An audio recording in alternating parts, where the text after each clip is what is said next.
Hi everyone, welcome back to another video in my 2025 challenge where I'm trying to photograph 250 species of birds in Massachusetts this year. So I'm at the Horn Pond Recreation Area today. I thought it would be fun to host a video from my home patch as I haven't done that for a while.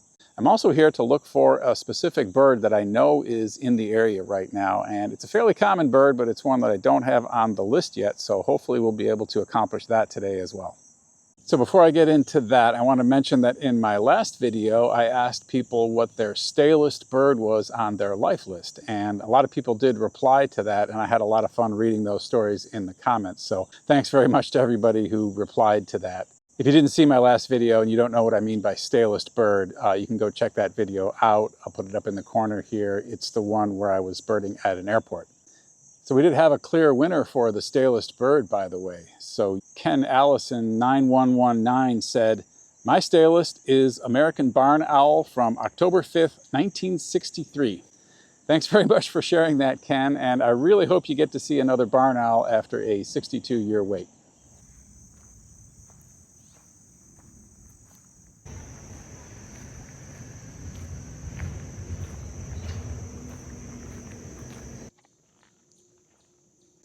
So the first bird that I have to show you today is one that I saw appropriately enough here at Horn Pond back in early September. I'm actually not going to identify the bird right away. A few people have told me that they like it when I show the bird for a little while before I identify it so that they can try to identify it themselves. So I'll try to do that once in a while. So let me go ahead and just start rolling the video on this mystery bird. This is actually kind of a tricky ID, and of course it doesn't help that the bird is fairly distant. As you can see, it's a medium-sized, plain grayish-brown bird with a small flesh-colored bill. This bird was reported by another birder early in the morning one day, and I was able to run over quickly during a break in my workday and get it. So of course at that point I already knew what it was. But if I had just come across this bird while I was out birding, I would likely have initially thought it was a sora, at least until I was able to study my photos. It was walking around at the edge of the reeds like a rail, and it's about the right size, shape, and color for a sora. And I've seen soras in this location as recently as last year. But obviously this is not a sora. Do you have any idea what it is? This is actually a juvenile common gallinule. Common gallinules are quite uncommon in Massachusetts, although they do breed irregularly in the state. In fact, this is a new Massachusetts state lifer for me, in addition to being a new one for the year list. Here are some heavily cropped photos where you can see the bird better. It really looks very different from an adult common gallinule, which is black with a bright red bill with a yellow tip. By the way, common gallinule was previously considered to be the same species as the common moorhen found in Europe, but it was split off pretty recently in 2011. One other note about the common gallinule is that is the 200th bird that I've photographed here at Horn Pond. That's a nice milestone to hit, and it came fairly quickly after number 199, which was a Louisiana water thrush that I showed in a recent video.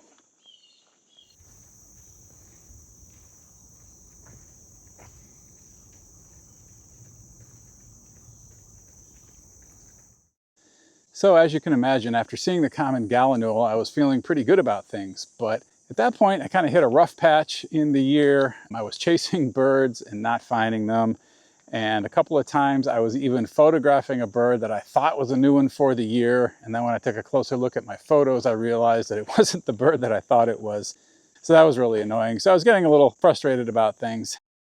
So then a clay-colored sparrow was reported from Belmont, Massachusetts at a location that I know well. It's pretty close to my house. So I went over there to look for it, but just wasn't feeling that optimistic about my chances at that point. The clay-colored sparrow was seen in a community garden called Victory Gardens in the Rock Meadow Conservation Area. I often find it difficult to re-find birds in gardens like this where there's so much vegetation and cover for the birds to hide in.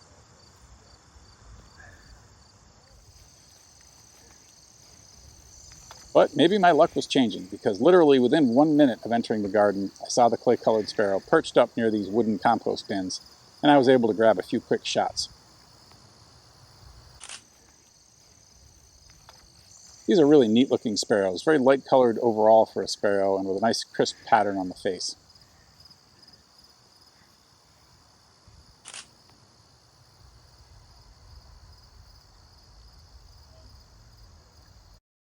So after I took those photos, the bird flew off, and I spent some time trying to re-find it, but I wasn't able to. And that kind of reinforces my earlier point about it being difficult to find birds in community gardens. It turns out that didn't really matter though, because just 2 days later, I came across a group of birders on the Hellcat Dike at Plum Island who were looking at another clay-colored sparrow. This bird was quite cooperative, and I was able to get plenty of video. The bird was flitting back and forth between the ground and the reeds, so I was able to photograph the bird against a variety of backgrounds. Both of the clay-colored sparrows that I photographed are adults, which is fortunate because the immatures, in addition to being less attractive, are difficult to separate from immature chipping sparrows.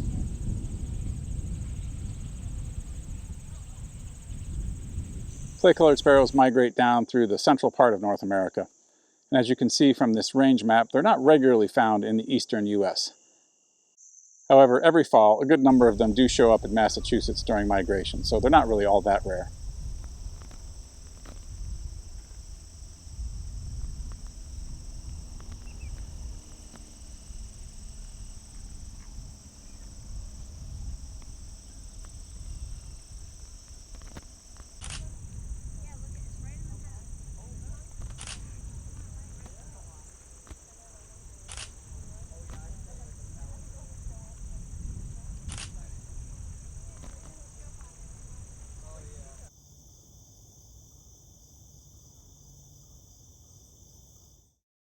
Okay, the next bird I have to show you is another shorebird species that I had to chase down.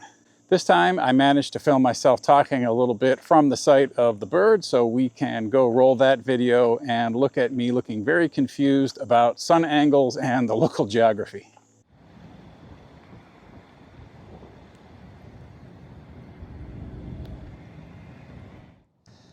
Hi again, everyone. I've come to a place called Caddy Park, which is just south of Boston, and I've just been looking at 4 Hudsonian Godwits. So this is a large shorebird with a slightly upturned bill.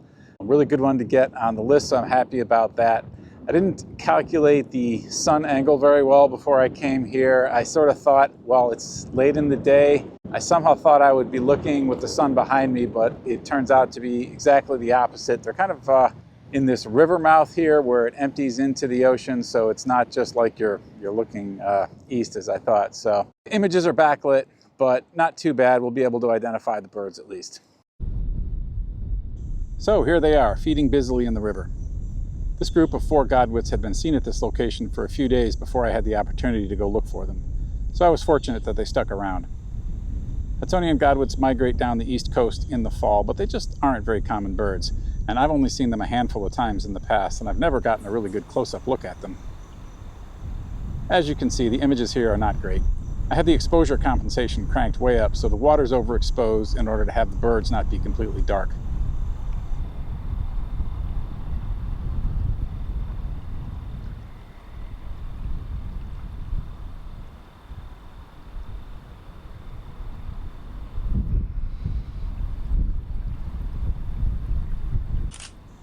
Some of the photos are actually not too bad after I process them. You can at least see the characteristic upturned bill that Godwits have.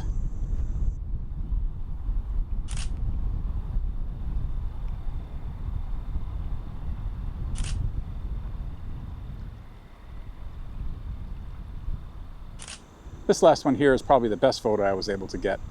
It's obviously very heavily cropped.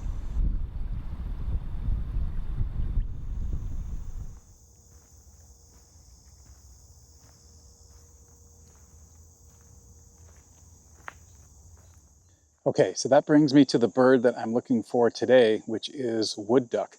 I know that a group of wood ducks is hiding out in this place we call Big Rock Pool back here that I'm approaching. So I'm going to sneak over there quietly because they are shy birds and see if I can get some looks and some photos of them.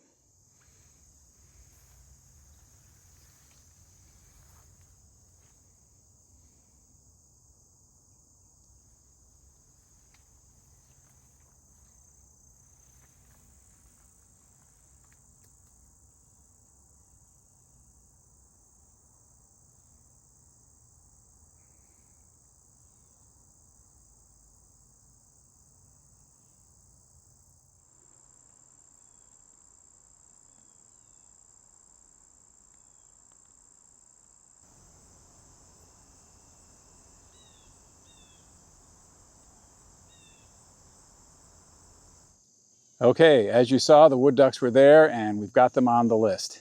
The images did not come out that well because of the very strong sunlight and the slightly backlit conditions, so that's unfortunate. But I am not going to let the backlit conditions get the better of me this time.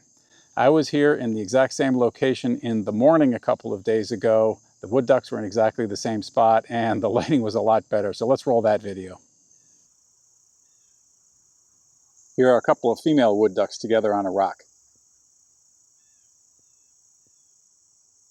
They're nice looking, but extremely plain compared to the males.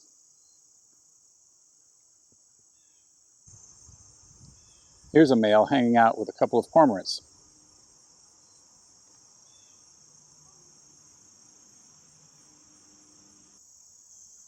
And here is the money shot, a male and female together, with the male's amazing plumage glowing in the sun.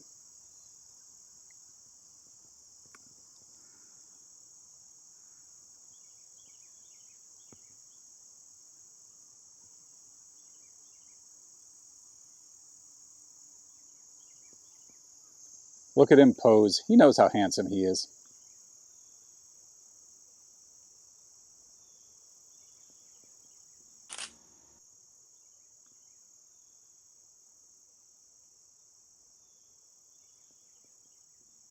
Okay, that's all the birds I have for you in this video. The year list is up to 239, so we're creeping closer to our goal of 250. From this point forward, most of the birds that we find are going to have to be uncommon or rare ones. However, there is still one common bird that's easily found in Massachusetts that I don't have on the list yet. So this is kind of a long shot, but if you think you know what that one missing common bird is, let me know in the comments below. Thank you very much for watching, and I'll see you in the next one.